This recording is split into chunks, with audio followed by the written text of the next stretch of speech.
This is going to be a timeless collective reading.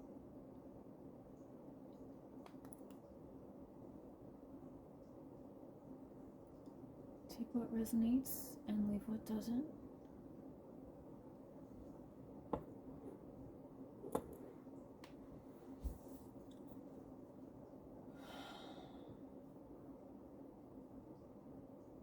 Calling in your guides to help me delivering this message for you.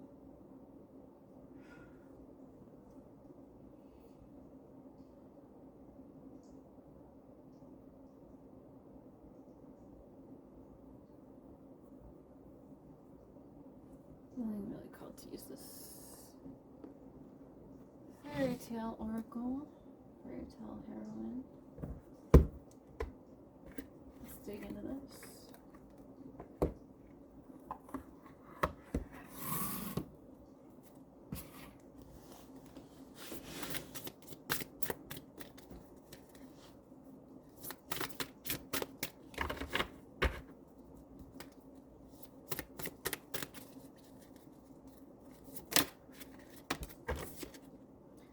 First card that comes flying out is number 1, the thread.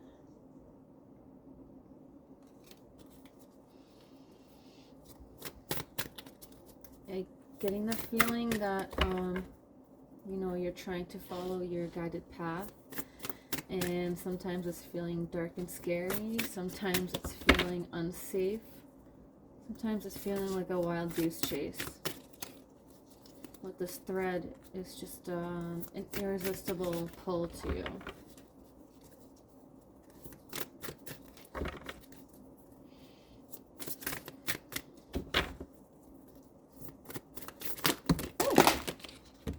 Everything flew up. Bones, key.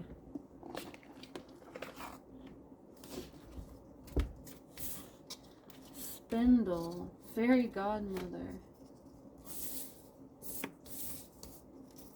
frog, the mirror, giant. Whoa.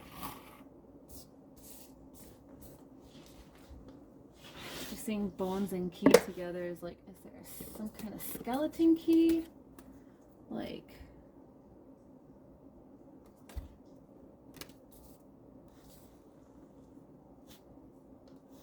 maybe you've gained access to some new realm that you're discovering now. This thread is leading you on.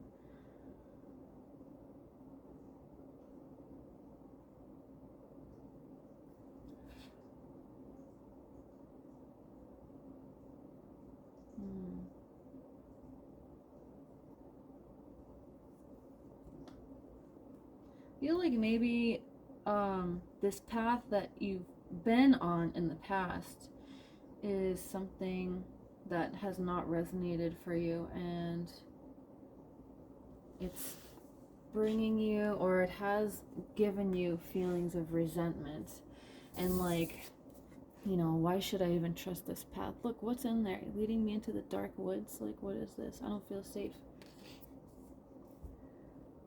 And then here, like, just like a pile of bones there. You know, people have walked this path before and they haven't made it out, apparently. I see the spindle and fairy godmother. It's almost like you have this task that you've kind of been like thrusted into, like maybe you don't really want to deal with this thing. It doesn't feel right to you. And it's interesting though, you got like 6 and then 7, like the numbers are in succession. I guess it's a different suit because this is like a diamond and this is a hexagon, so I think they're different suits according to this deck. But then we also have the star here in this card. I feel like this is kind of like a sign of hope, of you know, a new awareness coming into you of this guidance that is with you and has been with you all along, But maybe, like, you know, it was just dark because you weren't sensitive enough to be able to see what was really going on. You couldn't really see that you were being guided. You couldn't see this light because maybe, you know, it wasn't like recognizable to you at this time when you were in this part of the journey.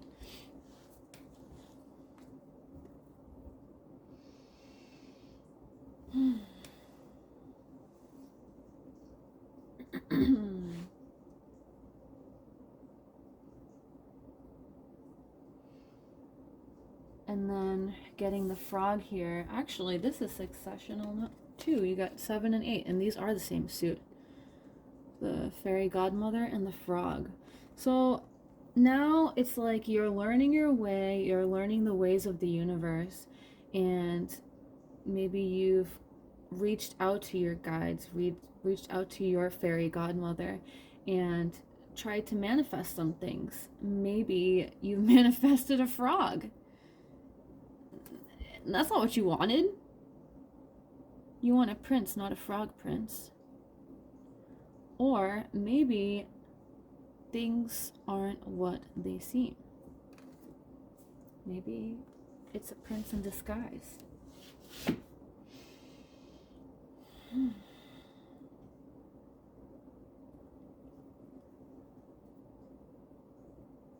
Then I also have the 9 here. The 9, the hexagonal 9. So 7, 8, 9. But then this one is a 3. This is mirror. The diamond 3 and the hexagonal 9.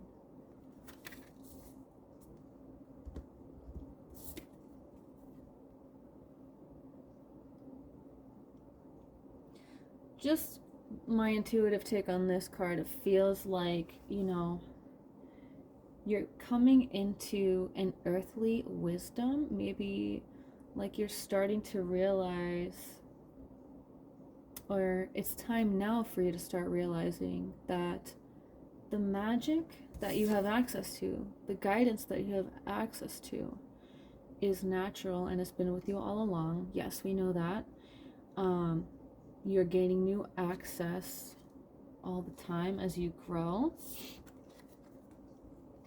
as you realize your reality is your psyche projected onto the external world around you.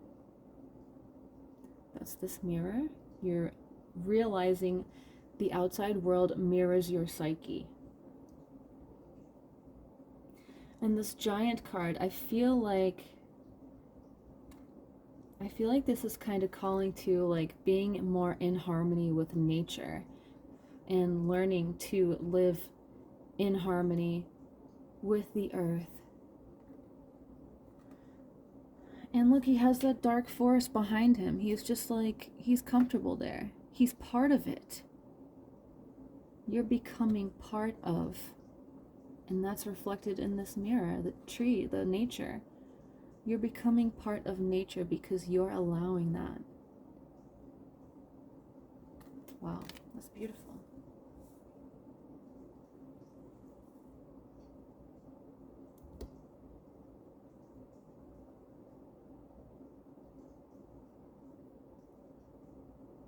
I love it. That just took us on a journey of spiritual awakening. So your guides are telling you they're here, they're ready to work with you,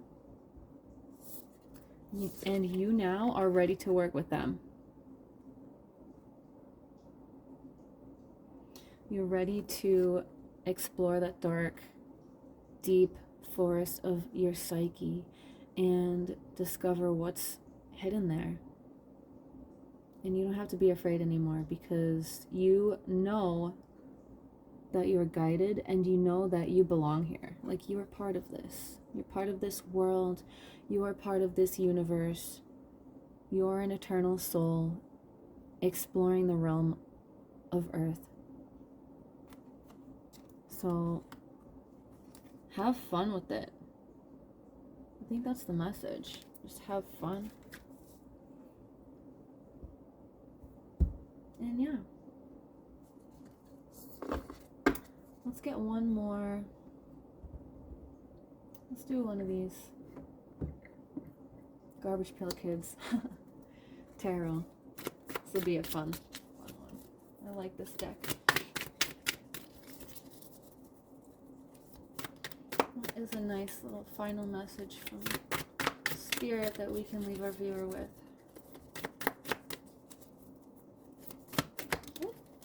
Ooh, I've been seeing this everywhere too myself. Four of Swords. That's the card of rest. Deep rest. We are integrating now. We've learned so much, and it's time to meditate, for self-realization, to integrate all this wonderful knowledge that we've acquired.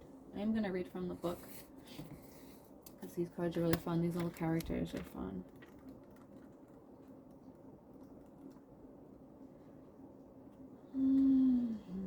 Okay. Four of Swords. Nasty Nick. Like Nasty Nick, taking a break from dastardly deeds to repose in his spooky, spidery coffin, the Four of Swords card advises you to rest. You may have a bit of a battle ahead of you, so now's the time to make sure you're well rested and ready for what's to come. It is a spiritual battle, isn't it? And we all have our part to play, and I mean, I don't really like to think of it as a battle. You know, battle's not like the funnest word to think about, but sometimes it be feeling like that out there these days. So, I mean, I would never say to approach life like a battle. Remember to be peaceful and loving and accepting of others. And right now, you're really just being called to rest. So, take care of yourself, drink lots of water, make sure you're eating right, take some rest for yourself. I love you, and yeah, this was a great reading. Thank you for letting me read for you, and see you guys in the next one. Bye.